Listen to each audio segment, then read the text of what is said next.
This is Special Chronicles, giving respect and a voice to people with special needs. I shudder thinking how the world can be so cruel. Lend my voice to those who can't. It's time we try, it's time we care, it's time we stand. It starts with a voice.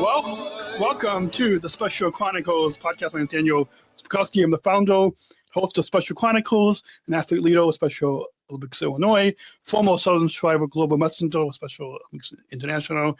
Our website, specialchronicles.com, to follow Special Chronicles on socials and wherever you get your podcasts. This week on the Special Chronicles podcast, we're excited to welcome Pete Beale-DelVecchio, the new CEO of Special Olympics Illinois, to talk about his first year as CEO. Please put your virtual hands together as we welcome Pete on Special Chronicles. Welcome, Pete. Thank you, Daniel, and thanks for the applause. Yes. There's no actual person in my studio. You don't have to tell anybody that. Yeah. My dad is down the hall from where I am, but he's not like near the studio here. That's all right. So it's good. It's good to have you on the program, and gotten to know you a lot the past year. Yeah. So let's have you. And I think you first, Daniel. Let me ask you a question. I know you had a big fundraising campaign going on, and I think it ends this month. So I'm curious. It's only a few days left. How's it going? Good question. Yeah, I wouldn't plan on talking about that at the top of the episode, but So for Special Chronicles, we've let me actually pull it up. Let me pull it up. Well, if you're going to talk about it later, you can do it then. That's you don't have to pull it up now. I was just curious. No, I can. Yeah, no, I just pulled it up here. We have raised $16,000. Awesome. For Special Chronicles. So congratulations! I'll give you the real clap for that. Yeah, I know. That's where we need the applause.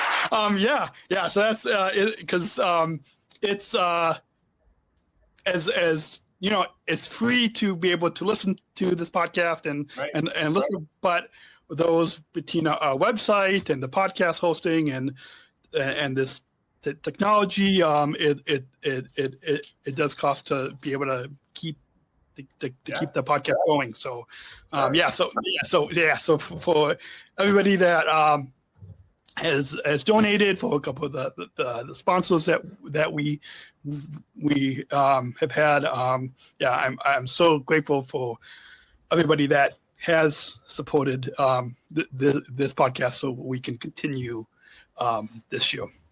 Great. Yeah.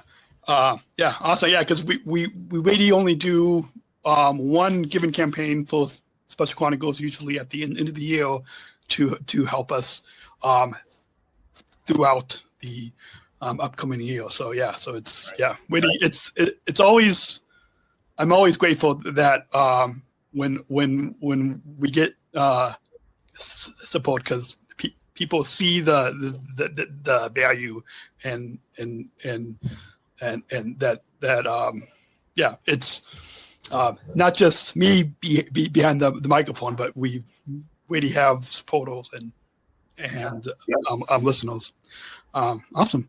So great question to kick off to that because I think this episode is going to go live at the beginning of next month, so it's a perfect time to kind of recap the end of this given campaign.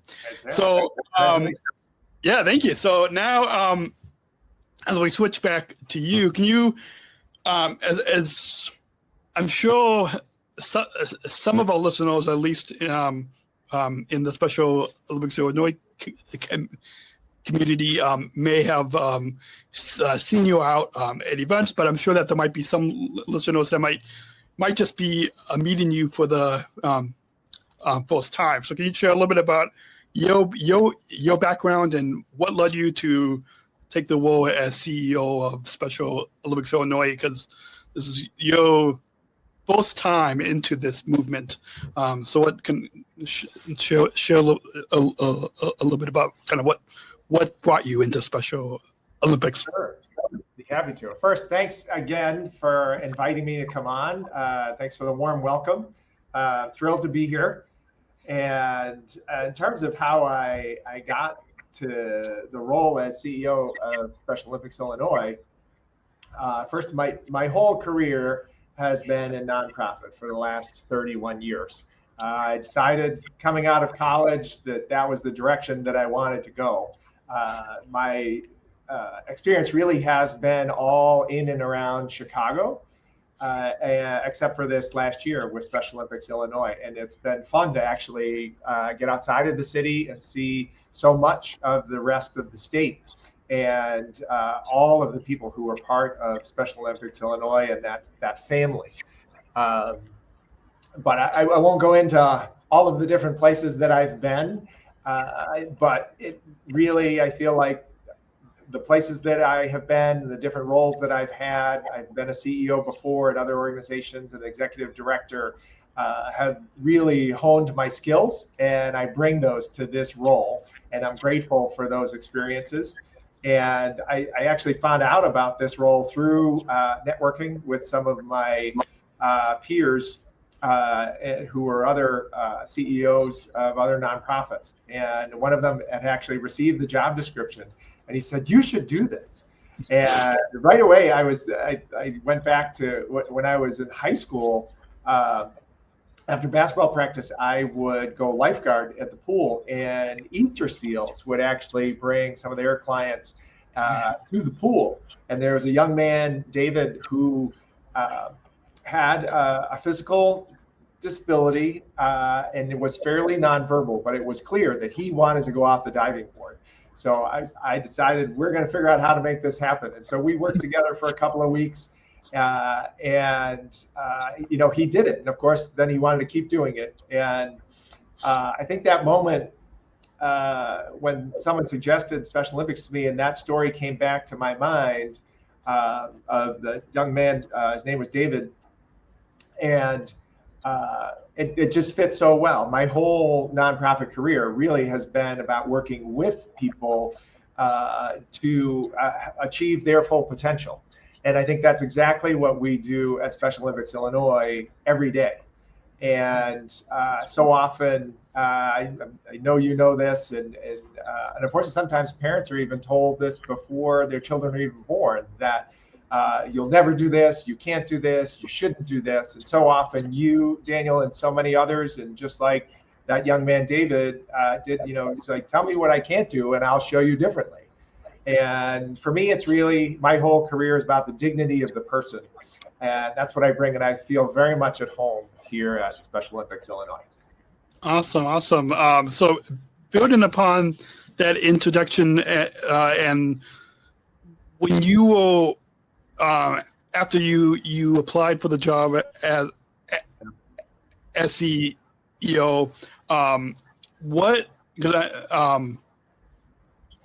you talked about having some experience with those of us with disabilities, but once you started your job as CEO and you started to go out to events and see all that this organization, that this movement of Special Olympics is all about, from our sports to everything that we're able to do beyond sports as well. What were your initial impressions of the organization and of the Inclusion Revolution movement?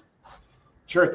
First of all, it was how many athletes and actually how many people, how many volunteers come together to, we have, over 17,000, 18,000 athletes, and then another several thousand unified partners that come together. I think all in, it's about 23,000, 24,000.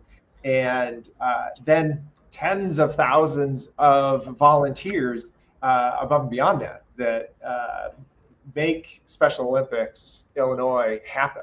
And actually not just here in Illinois, but across the country and across the world. It's really exciting to be part of a global movement.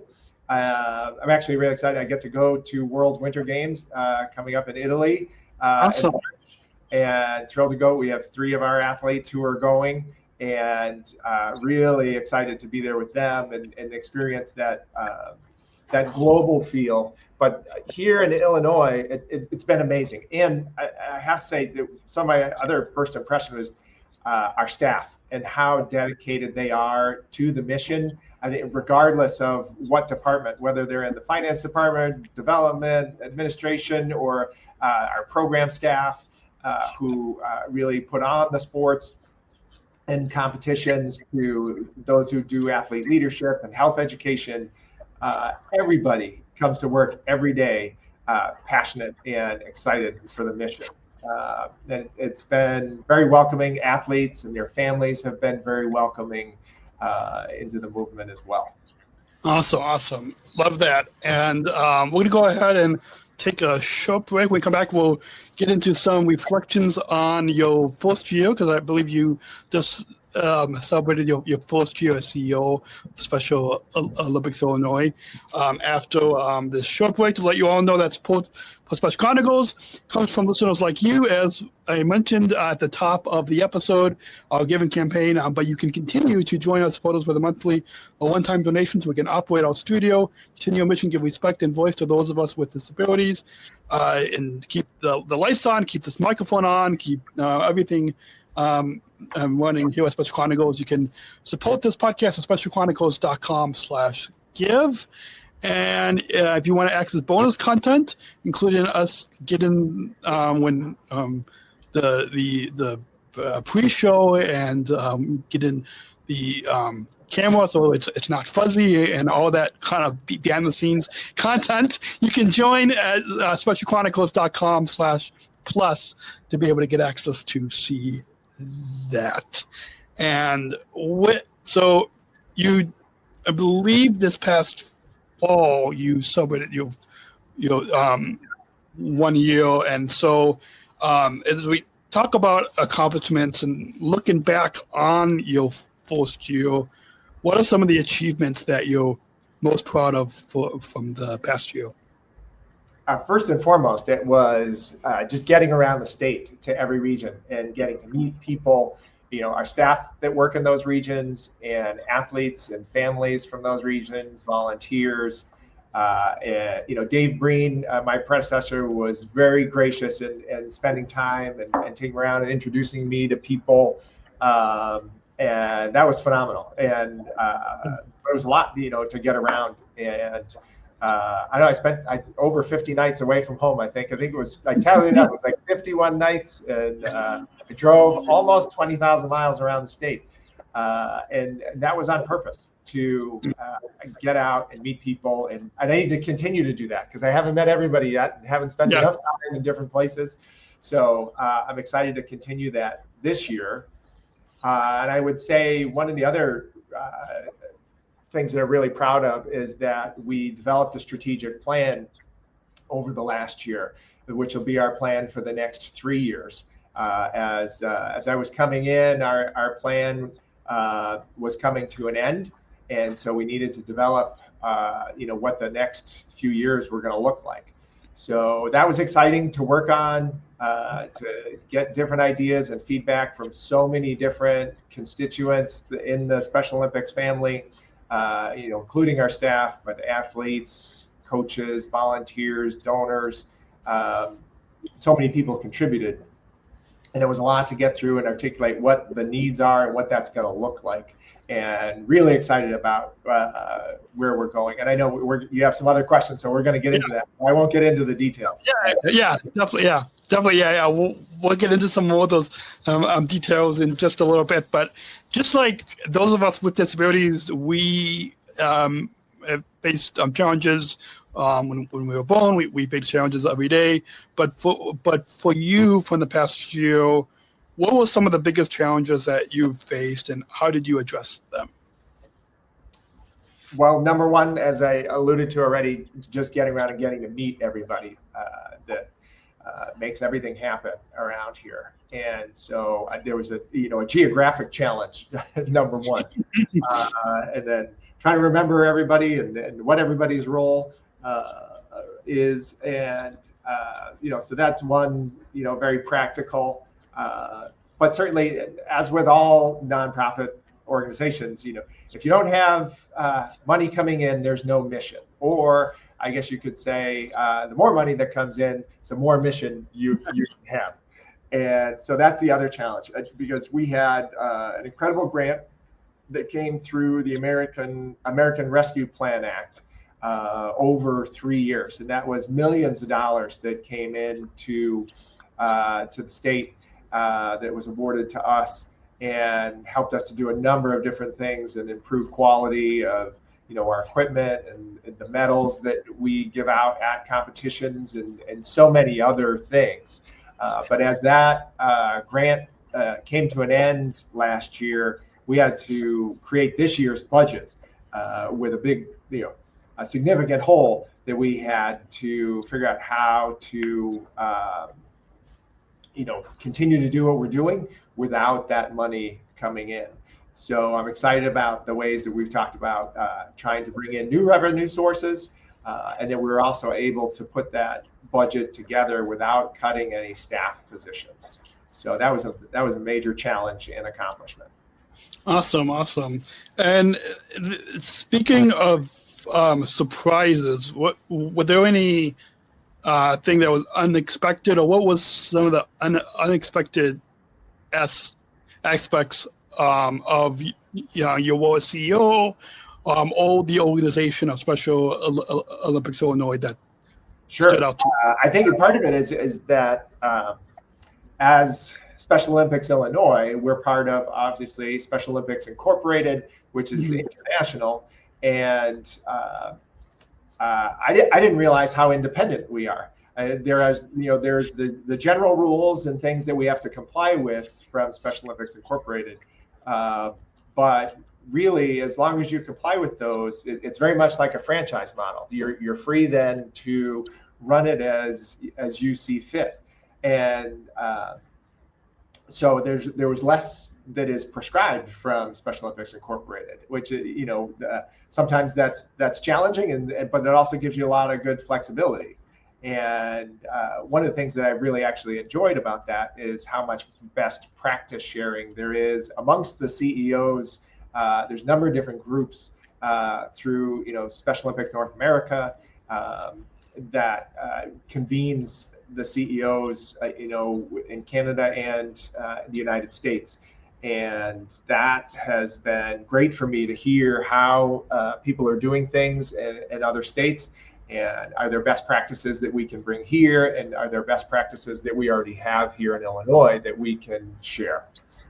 Awesome. Yeah, so I'm sure you've over the past year you've been able to connect with some of the CEOs of other Special Olympics programs. Yeah. There's a new and newer CEO group, which now actually in the last 5 years, about half of the CEOs in the United States have turned over. There's about, I think, 25 of us that are new. So it's fun to have that group, as well as there's a Great Lakes region group. We get together. And then, of course, there's the meetings where we have all of the CEOs together. So a lot of different forums to share. Awesome. So we're going to take another quick break and then get into a little bit of your leadership and vision and goals around inclusion within this movement.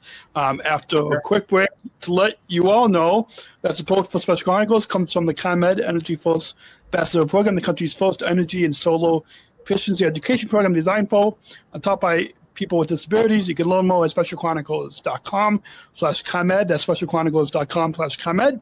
And if you all go on to specialchronicles.com, we've got another series on that's on this podcast where we give you a lot of energy and solar efficiency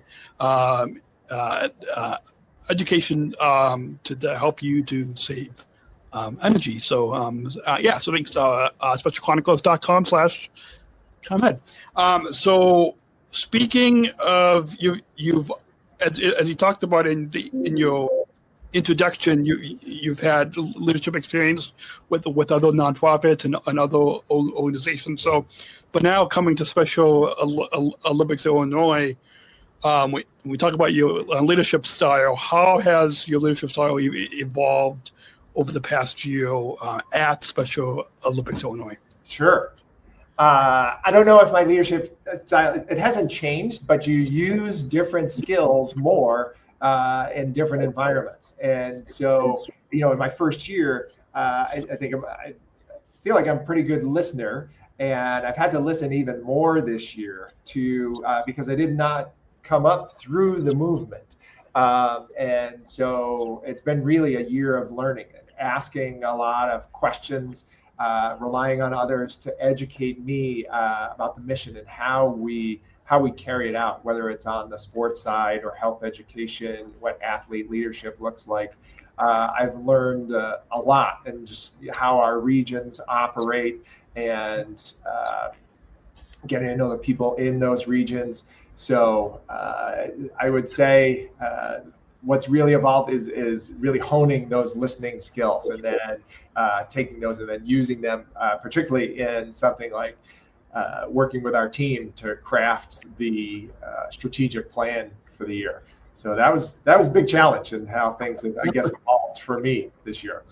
Awesome. And now, kind of switching gears a little bit to your vision. You mentioned just a little bit ago about developing a plan for the next few years, and so what is, and now that you've had 1 year of experience within this movement, within this organization, what is your vision for the future of Special Olympics Illinois, and how have you begun to lay the groundwork for that? It really revolves around what we're calling our core four, which is to build the movement, change the game, expand our roster, and champion inclusion are the four categories that we're using. And one that has to come first, we talk about build the movement. That's really about resource raising, because as I said, the more money we can raise, the more mission we can have. And we want to be able to add staff and strengthen quality of program. And so our initial focus is, what do we need to do to be able to raise more resources, whether that's through in-kind gifts, people giving their expertise, their time, their products to us, and it's also fundraising, going out and chasing grants and building our relationships with donors who want to support the work that we're doing. And so that really is where we're focused now, so that we can get to some of the other pieces, like expand our roster is kind of self-explanatory, right? We want to be able to have more athletes, and I'll say a little bit more about that later. And change the game is, again, lifting that level and ensure that our athletes are part of the leadership of Special Olympics Illinois even more than they already are.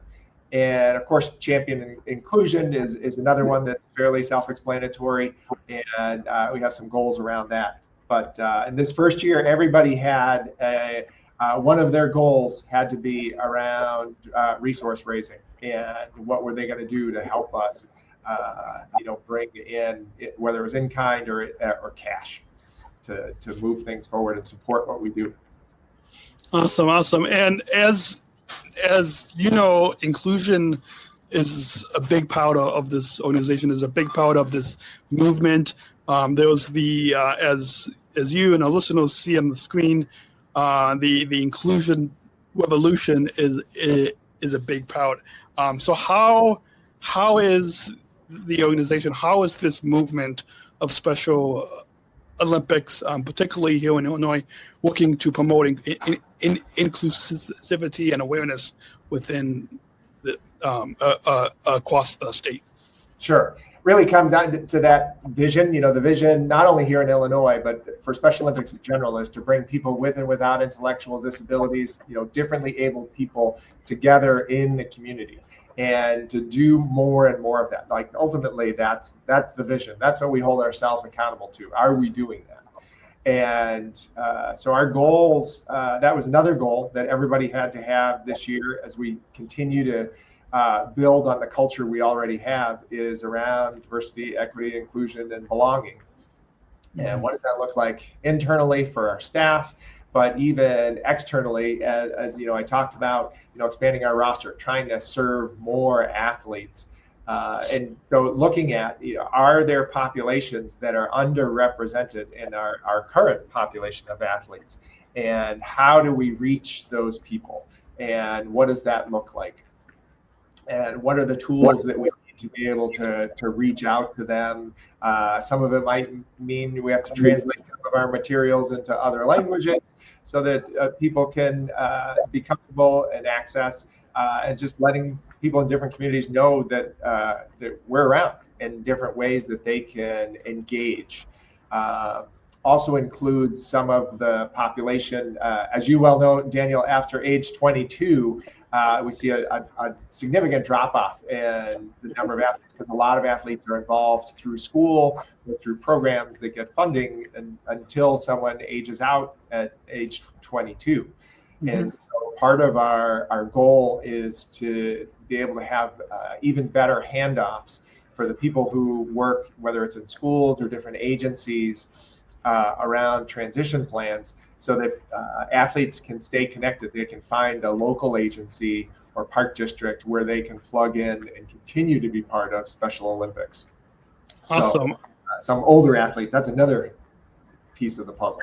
Yeah. And I think even within our Athlete Leadership Council, that's something that we've talked about the past few years, is as Asian athletes, and like when athletes get in the 60s, 70s, 80s, what they might not be able to necessarily do the same sports that they've been doing when they're younger, but like what else within Special Olympics can they be doing? Right. Awesome. So we're going to take another short break. When we come back, we'll get into some of the programs and initiatives, everything from athlete impact to athlete leadership, and how you're working with us, with our athlete voices, within your job as CEO of Special Olympics Illinois. And this episode is also brought to you by United Airlines Bridge Disability Business Resource Group, connecting people of all abilities.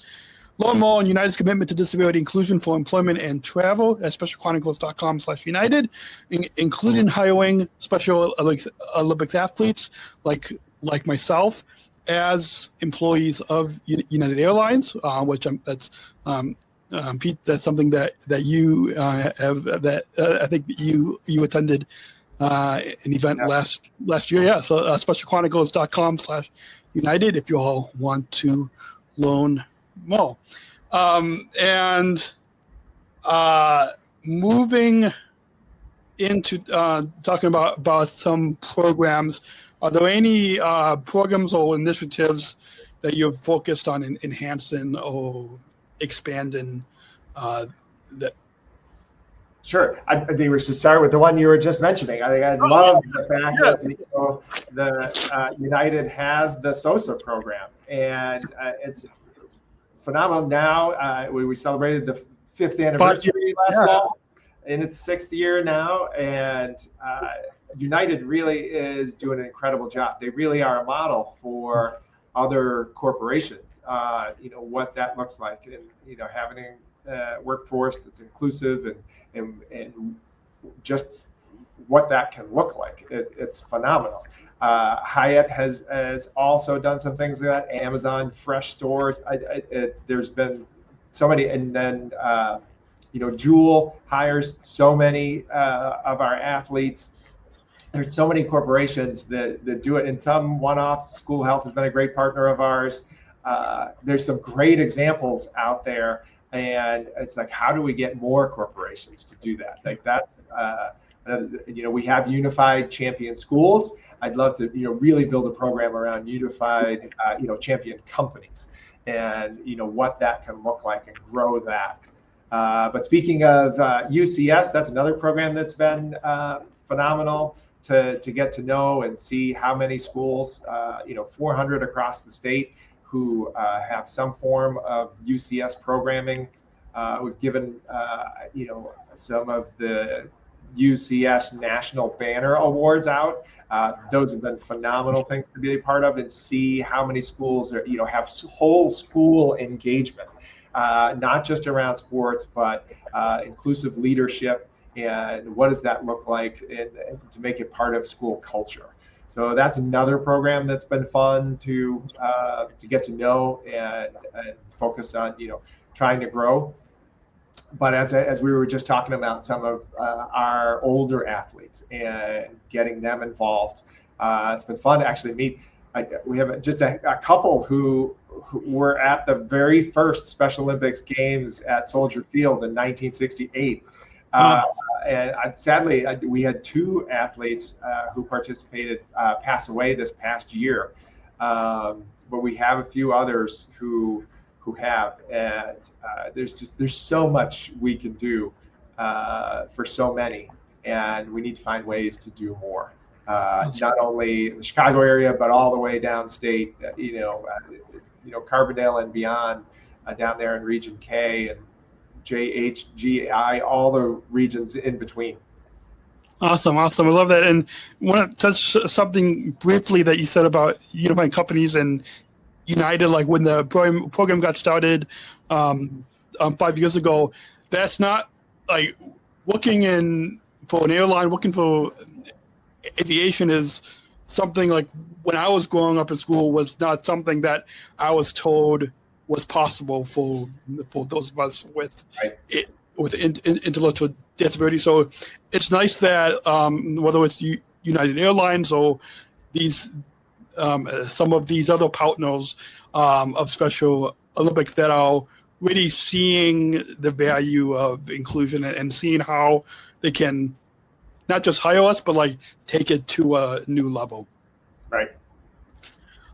So speaking of the athlete, of the impact of us athletes, is there a story or an example of how this movement's work has directly impacted an athlete or family that you have met over the past year? I mean, there might be a lot of athletes, but like, is there maybe one or two that kind of stick out? Sure.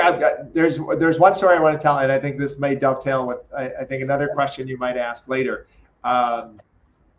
But I was just at Bradley Bourbonnais Community High School for their UCS banner presentation, and they put together a video, and they had parents on talking about the impact the program has had for them. And this is the story that I've heard so many times over and over in the last year. And that really is how some parents never thought their child would play sports or have a venue to be able to do that. And beyond that, have a community of friends. Whether I've heard it on both sides, whether it's our traditional athletes in the community amongst the athletes there. I've also heard it on the Unified Champion Schools side, and the barriers that get broken down there, and how some of our athletes have friends, who don't have disabilities or intellectual disabilities, and how that has grown their friend base and what that looks like. it really has been phenomenal to hear. But there was this one story in particular. It was Nate's parents. Nate was an athlete there on the basketball team, and that was exactly the story that they told. They just never could have imagined what Special Olympics could offer to them and to their family, to their son. So. Awesome. And I'm sure that those tons of stories that you're hearing from athletes and families and across the state. Moving now into athlete leadership, as you know, athlete leadership is a big part of this movement. Well, it's not just an organization that is full those of us with intellectual disabilities, but it's a chance to work and to lead alongside with us. And as you know, I've been involved in athlete leadership, both here at the local level in Illinois, and even for the past 5 years, even to the highest athlete leadership role with Special Olympics International as a Southern Tribal global messenger on the international level, and speaking at the World. We spoke at the World Games in Abu Dhabi in 2019, at the World Games in Berlin in 2023, and so there's a lot. How have you seen the movement's role in athlete leadership and broader advocacy for people with intellectual disabilities? What has been your experience with athlete leadership? Sure. Athlete leadership is essential for us. I can, just in that last question, you asked me, what stories have I heard about the impact? It's one thing for me to talk about it and see what I've heard. It's another thing to have athletes like yourself talk to people and say what it means to you, or to have parents or family members talk about what Special Olympics has meant to them. And it's so much more valuable to have first person. Like I'm telling it third person, you tell it first person, and everybody wants that first person story. Like, tell me how it's impacted you. And that's what athlete leadership does. It's that training to be able to articulate your story and the impact Special Olympics has had on you for a broader audience. Sometimes that's at a dinner with people, or at our Champions Ball, or at different events that we have. But beyond the external facing in those stories, it's also internal. It's that training that athlete leadership does for like your peers. How to run a meeting when we come together. Our athlete leadership academy that we had, that you spoke at, some of your peers, Lisa Noble and others, we're giving instruction around, what that means and how to bring everyone together and have an agenda and work through that agenda. That's essential leadership skills, not only for meetings, but then that translates to being on the field, on the court, in the pool. And so athlete leadership, I think, is something that can only grow and become even more meaningful because of all of the different ways that it affects what we do. Awesome. Yeah, absolutely. It like you said, it takes our skills from on the field or on the basketball court or in the pool and brings it off the field, and even in the community too, we're able to lead that way too. It's part of that strategic. It's part of that change the game part of our strategic plan, is to continue to grow athlete leadership. Awesome. And speaking as kind of building upon athlete leadership, as you know, the voices of us athletes are important, and we have everything from the Athlete Leadership Council, where we help to give input on that plan that you talked about, or other or other initiative that you and the staff are working on. We've got the athlete leadership team that just before we got on this podcast, I got off a call with those five of us that's on our athlete leadership team. And so how does the movement incorporate, or how have you seen this movement of Special Olympics be able to incorporate athlete feedback into its decision making process when you go and talk with the staff? So I think it becomes formally and informally. After we have our big events like summer games, there's a survey that goes out to everybody. And then, Tracy Hilliard on our team, who runs our state competition team, they take that information and go through and hear what people have to say about different things. Could be logistics, could be how the, a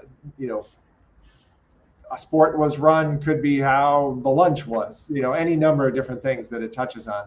And so they take that feedback and look and see, like, where can we improve? How do we continuously get better at what we do?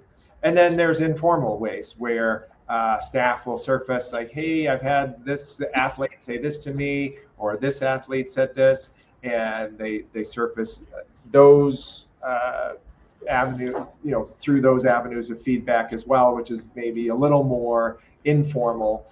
But one of the things now under Michelle Mark's leadership, we are growing the Athlete Leadership Council, again, kind of renewing efforts there to make sure that we have at least one representative from, each of our 11 regions, so that there's feedback coming through athletes, so peer-to-peer, through that program and from every part of the state. And so that gets surfaced. So that's kind of a hybrid, a little bit of, it's a formal setup that is bringing all those different stories, what people liked, what they didn't, what opportunities they had or didn't have, or how a race was set up, or what the stumbling blocks were, all of those pieces, right down to, how do we promote health, being healthy athletes, and health education. Awesome. And you mentioned a little bit about community engagement, and as you know, the volunteers that we have at Special Olympics are a big part. I'm sure, as you know, a lot of events wouldn't happen without the volunteers. So how have you worked to strengthen the community engagement and the involvement of volunteers at a lot of our events? You are 100% right. Like, nothing in Special Olympics in Illinois happens without volunteers. We rely on them so heavily, and we have so many people who are just so gracious and dedicate their time in so many different ways. I can't even begin to describe all the different ways people volunteer. But one of the things we actually did, I said, our budget was tight this year, and we had to look at where we were going to cut. But one of the places we chose to invest is to actually hire a position that will be a director of volunteers. And, you had asked about corporations, for example, and what that looks like, or to have community groups come in. And, what does that experience look like? The idea is with having the director of volunteers, to be able to give them a better sense coming in. All right, this is what to expect, and this is the role you're going to play that day. Whatever it is, whether it's timing a certain event, or setting up a certain event, or getting athletes from into the bullpen and lined up the right way. There's so many different things, and have those job descriptions so people know coming in. and then find out after the fact, okay, how was your experience? What would have helped you to have an even better experience? Or what made it a great experience, and what things do we need to make sure that we continue to do? So we're going to formalize more of what it looks like, to be a volunteer and what that experience is. And I think that will grow and make sure that people continue to have good experiences when they volunteer, so that they come back and want to do it again. Awesome. I love that you're really looking to get more volunteers. And we mentioned you mentioned a little bit earlier. We mentioned a few of the partners that Special Olympics has, and I love the idea that you talked about of really, just like we've got unified champion schools, but developing unified companies. And what role have you seen, or do you see that corporate sponsors play into the success of Special Olympics Illinois? And we, as you know, we've got a lot of partners that the development team is working on. But how, whether it's continuing a lot of the partners and sponsors that we already have, or developing new partners to come into Special. Well, we need our existing partners to stay and continue to do what they're doing and be that example for others, and to bring in new companies. Corporate partnerships have an incredible role to play.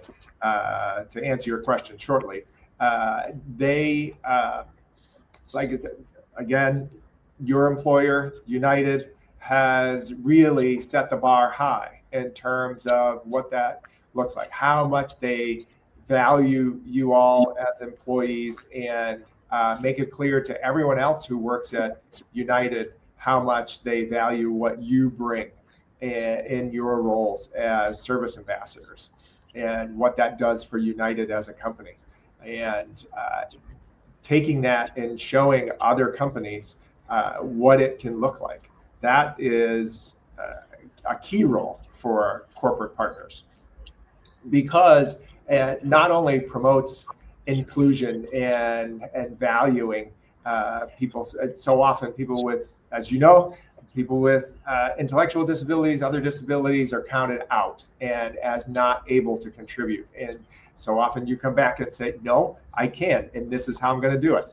And you show that it can be different. And United gives those opportunities. All those other companies we talked about give those opportunities. And we need more companies to do that. And so that spreads the word about inclusion. And beyond that, so many corporations bring volunteers to us. And sometimes that's people's first exposure to Special Olympics, is because their company signed up to come, bring 100 volunteers to help make our spring games happen in Chicago, or in Bloomington, or in Carbondale, across the state. And volunteers, as we talked about, are our lifeblood. We can't do what we do without volunteers. And corporations also support us financially, and that we have to pay our staff, and sometimes we have to pay for facilities that we rent. Sometimes we have to pay for those that officiate our athletic competitions. There's as much as we get so many gifts in kind, there are things that we still have to purchase, and maybe sometimes we're purchasing those at a discount, but we still need money to be able to do that. And corporations play an incredible role there as well. So, 3 parts.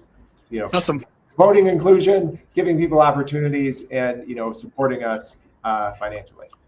Awesome. And now, as we look forward to the future, I'm going to combine a couple of these questions. Sure. What are your top priorities for the organization in the coming years? And then when you look at as it shows, when you set some of those goals and some of top priorities. There's going to be challenges that come up. So what are some of your top priorities for Special Olympics Illinois in the coming years? And then what challenges do you anticipate, and how do you plan to tackle them? Sure. Well, I'm going to come back to our strategic plan again. And what I really like is that it really has defined what our work is going to be over the next few years, with the ultimate goal of trying to be able to serve more athletes in the state of Illinois and be that example and do our part to that global vision that we're chasing of bringing more and more people with and without differently able people together in the community. So again, it's building the movement, which is all of that resource raising. It's changing the game where we're getting more athletes involved in leadership roles, and it's expanding our roster. Like I said, finding those underrepresented communities, figuring out why certain communities of people aren't involved, and what we can do to break down those barriers. And then also championing inclusion. And, that could be challenging sometimes in this environment, but we know the value that people with a disability can bring, and helping people understand that, and really promoting what inclusion looks like and the gift that is to the community in general. So that really is going to drive our work for the next several years. Awesome. I love that. And as we talk about some of your personal insights, what have you learned about yourself during this first year as CEO?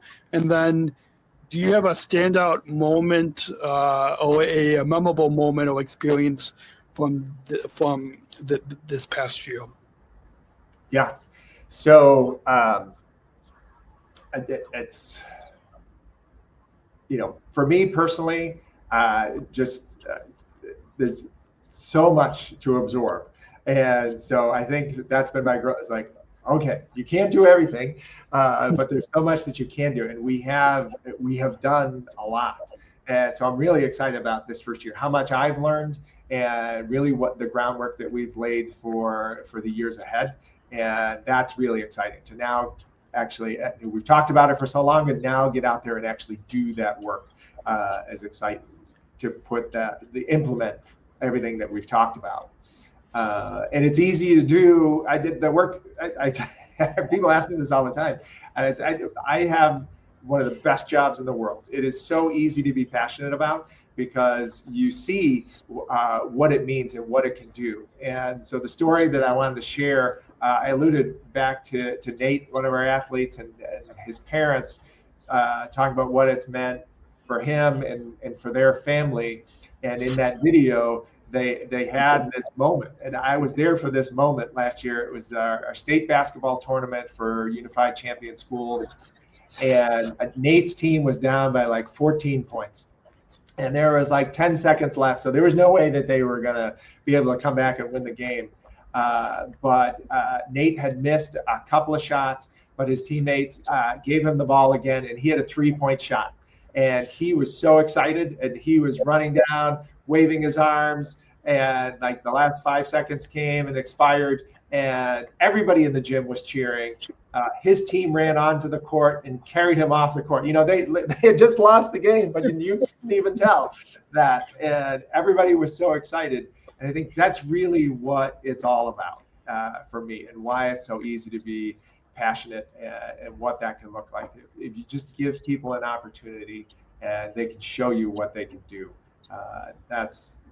That helps feed what I do, make it easy. It makes it easy for me to be passionate about it every day. Awesome. Yeah, it's amazing, not just for myself, but for a lot of the other athletes that I've met in this movement. There's so many opportunities that Special Olympics has given us from the many different sports that we're able to try, and then the various athlete leadership opportunities. We've got a few final questions before you get back to the rest of your evening. But for advice for leaders, and as you mentioned at the beginning of the episode, getting to meet some of the other CEOs and some of the other leaders of other Special Olympics programs, what advice would you give to someone who is stepping into a leadership role at a Special Olympics program across the U.S. or across the globe? You mentioned that you're going to be going to the World Winter Games in Italy in a couple months, and I'm sure you will get to meet some of the other CEOs and leaders of those Special Olympics programs. So what advice would you give to someone that is stepping into whether it's a CEO or another leadership role within the Special Olympics program? Yeah, I think the key is to remember that you don't have to have all of the answers. And quite frankly, there's people that are doing various jobs that know best what needs to happen because it's their job. They do it day in and day out, and it's not your job to tell them what to do. It's to be able to listen and find out what it is that they need to do that job. I really look at my role as a leader, as the CEO, my team. Our job is to find the resources and provide for the staff that do the direct engagement with our athletes. Whatever they need to do their job, it's our job to figure out how to provide it for them. And so you don't have to know how to do that job. You just have to know how to be able to support them. Awesome. I love that. And before we get to the final question, is there any that else you'd like to share with the audience about your journey with the work of Special Olympics Illinois, or just your overall experience on the Special Chronicles podcast? Well, the podcast has been great. So many fantastic questions, Daniel. I appreciate the time and the thought that you put into putting the questions together. Obviously, we've talked for almost an hour now, and it's been a lot of fun. I would say the one thing that I want to share is just how joyful a year it has been. I've worked in a number of different nonprofits, and every mission important and, again, easy to be passionate about. And I think one thing about Special Olympics Illinois that has been just phenomenal is how much joy there is in the mission day to day. It's not to say that there aren't challenges and things we have to navigate. There always are. But the joy that the athletes bring, that families bring, that staff bring to doing this work day to day is phenomenal. Awesome. Well, yeah, it's definitely been a joy talking with you for the past hour. And I'll let you, and I don't usually share a lot of behind the scenes of what goes into getting ready for these podcasts, but I'll let you and our listeners know of something that I've been trying out for the past month to get ready for these podcasts. Is there may have been a little bit help from the Chat GPT to help with usually I don't use any help with but my content producer who she lives in Maryland and actually started the Special Olympics cheerleading program. She has a daughter who is an athlete in Maryland, but she introduced me to the Chat GPT, and so I was kind of knowing how to use the tool is important. It is. It's and to get the right things out of it, you have to be able to give it the right inputs and ask the right things. So there's a skill there. So congratulations on developing a new skill. Yeah, definitely. Thank you. So this final question, to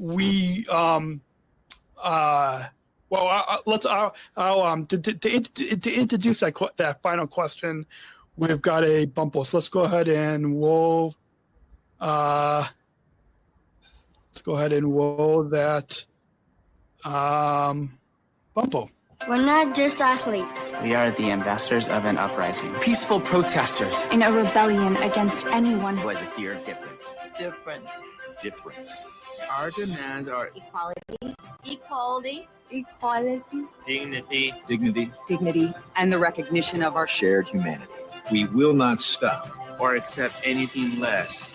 Today, our world is More divided than ever. And coming together has never been more urgent. The revolution Is inclusion. Find out more at jointherevolution.org. So, as you have come to see, the inclusion revolution is a big part of this movement, and we don't just want our listeners of this podcast to be listening to us for the past hour and to consume this content. I mean, it's great to be able to listen to this podcast and consume the content, but what we ultimately want is our listeners to take inclusion back into their communities, to like I said, not just listen to the podcast, but really bring just like how Special Olympics brings it into the community. But we want our listeners of this podcast to take action and bring it to a conclusion. And I've been asking this final question ever since I came back from the 2019 Special Olympics World Games in Abu Dhabi, and I think it really gets to the heart of what we've been talking about for the past hour. So, what does inclusion mean to you? Inclusion means to me is looking at what someone can bring, as opposed to so often in our world, people just get excluded. Oh, they can't do this, or oh, they're not going to help me here, or anything like that. And I think the whole is always greater than the sum of the parts. And we have to get to a place where we look at all of the different values that people can bring, and that's what inclusion means. Is looking for that positive, that piece that someone can contribute, and being not doing things for somebody else, but doing it with, and together. It's not what I think someone else needs. It's hearing from them and making sure they're part of the equation. That's inclusion. We do things together and with everybody's gifts and talents, rather than what someone's not bringing. Awesome. Yeah, that's a perfect way to wrap up this episode. And I loved that, particularly that part that you talked about of doing things with. That's a big part that I think I've seen Special Olympics going towards in the future is not just doing stuff for us athletes, not just being an organization, not just being a movement for us, but doing stuff with us. And I loved how you connected that to inclusion, because that's how we're able to make our communities, make society better. Right. Awesome. So before we let you get back, a few final plugs for our listeners. You can shop our merchandise store. We have our I'm not wearing it today. I've got it in the other room, but we've got our Disabled Voices Matter merch. We've got T-shirts, hoodies, coffee mugs. You can 60% of the profits will go back to Special Chronicles. So you can go to specialchronicles.com/shop to find those T-shirts. I've heard from a number of our listeners, and actually I got a picture of one of our listeners in the UK, in Great Britain, wearing one of our T-shirts. She's a 6-time World Games cyclist, and she was wearing it when she was cycling. So definitely you all can go there. Tap that follow button, subscribe to our YouTube channel, subscribe to our newsletter. You can find all those links on specialchronicles.com. Thank you again, Pete, for taking the time for the past hour to come on the Special Chronicles podcast. It's been you're welcome. It was a pleasure for me, and thank you for the invitation. I'm really glad I was able to be here. Awesome. So, until then, we'll be back next week, same time, same Well, same time, which would be anytime. Same time, anytime that you listen to podcasts, because it's on demand, right? Yeah, on demand. We'll talk to you all next week right here on SpecialChronicles.com. Take care. Thank you for listening to this episode of the Special Chronicles Podcast. Our podcast was produced by Daniel Smrokowski on the Special Chronicles Network. Follow Special Chronicles on Instagram, Facebook, Twitter, LinkedIn, and YouTube. Subscribe, rate, and review Special Chronicles on Apple Podcasts, Spotify, or wherever you listen to podcasts. Our website, specialchronicles.com, where you can stream our archives of over 500 episodes for free. Also, there's a list of our favorites, original series, award-winning columns, and blogs. And sign up for our newsletter to receive exclusive bonus content delivered to your inbox. Again, specialchronicles.com. Special Chronicles is hosted by Podbean Podcast Hosting. Our live streams are powered by StreamYard. Thanks, as always, to our business manager, Adam Smrokowski, who always encourages us to never give up. I'm Daniel Smrokowski, back next week with more stories. Special Chronicles, giving respect and a voice to people with special needs. Awesome. So let me go ahead and stop. Right. Before you stop recording, so is that whose voice is that? Garrett Anderson? Yeah. That's Garrett's voice. I recorded that a number of years ago. He came in studio here, and we recorded that voiceover. I mean, it took a bunch of takes, but yeah. That's Garrett's voice. I thought I recognized it. That's great. And this would have to come out of the bonus the part. The bonus, So I don't know if you need to stop, and can you stop and restart? Or yeah. I can stop and pause and let me ask you a question. Yeah. I can edit all this out. Yeah. Let me go ahead and stop the recording here.